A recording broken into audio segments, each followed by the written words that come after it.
I'm going to go through some examples of finding the lateral area and surface area of prisms and cylinders. First, I just want to show the formulas.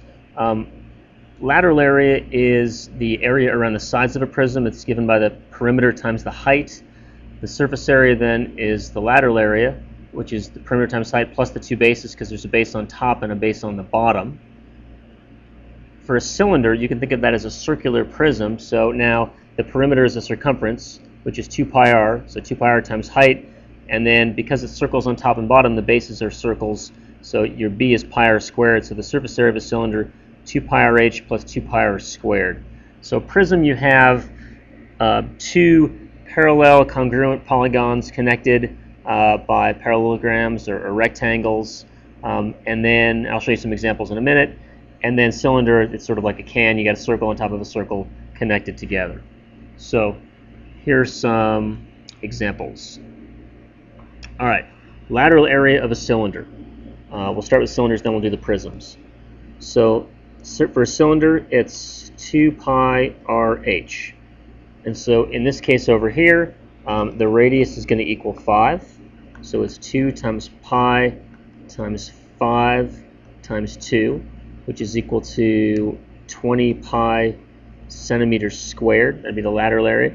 If we want to get surface area, we would have to add on to this plus 2 times pi times 5 squared, because those are the top and bottom, so to speak, of this cylinder. Now for number 4, make this a little bit bigger. For number 4, similar idea. Lateral area is going to be 2 times pi times radius times height, which is 36 pi meters squared. If we want to get surface area, we got to take the lateral area, which is the stuff around the sides, and add to it the two bases, which is 2 times pi r squared, because that's the top circle, or right circle, left circle, and that's 18 pi, so you have 54 pi meters squared. Okay, a couple prisms now. So these are all triangular prisms. I'll show you a different type in a moment. You have to get the perimeter of the base. Now the base is, if you see something that's not a rectangle, you know that's the base, because it's always rectangles to make up the lateral area, or parallelograms occasionally. So we need to get the perimeter. Now that means we need this side here, c. So 8 squared plus 15 squared is c squared, and if you do the Pythagorean theorem like that, you're going to get 17. It's Pythagorean triple. So your perimeter is 8, 17, and 15, which comes out to 40, and your height is equal to 8, and so therefore your lateral area is 320, that's 40 times 8 meters squared.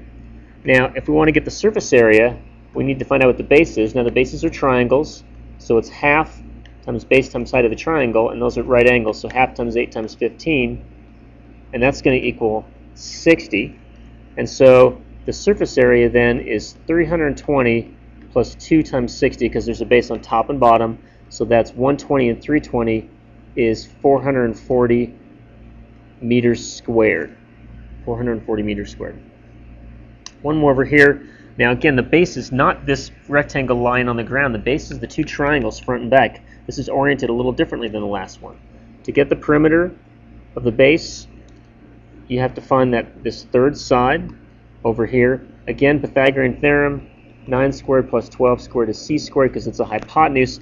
This is going to be 15 for your side. So your perimeter is 15 plus 9 plus 12, which is, let's see, 36. And so your lateral area is 36 times 16. To get a base, it's going to be 1/2 times 9 times 12, which is equal to 54. So if you want surface area, you've got to add the lateral area, which is 36 times 16, whatever that is, plus 2 times 54. And both of these are going to be in inches squared, because inches were our units and area is in units squared.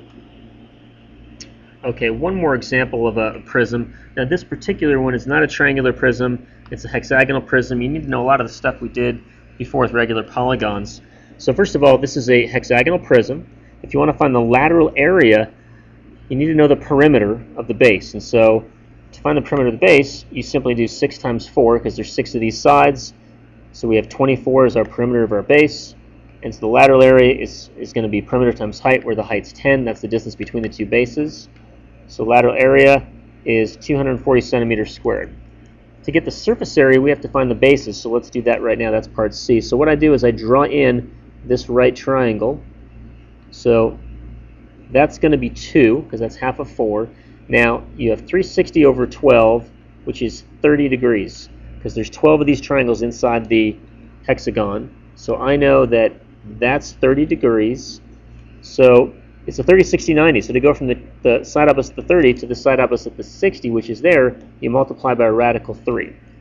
So what I'm going to do to get the base is, the base area is, there's 12 of these triangles, and each triangle is 1/2 times a base of 2 times a height of 2 rad 3. So 12 triangles, and each triangle is 1/2 times 2 rad 3 from this diagram here. So that comes out to 24 rad 3. So to get the overall surface area, I've got to do the lateral area plus the two bases. So 240 plus 2 of these guys, and then without a calculator, this is as far as I can go. 240 plus 48 rad 3 centimeters squared.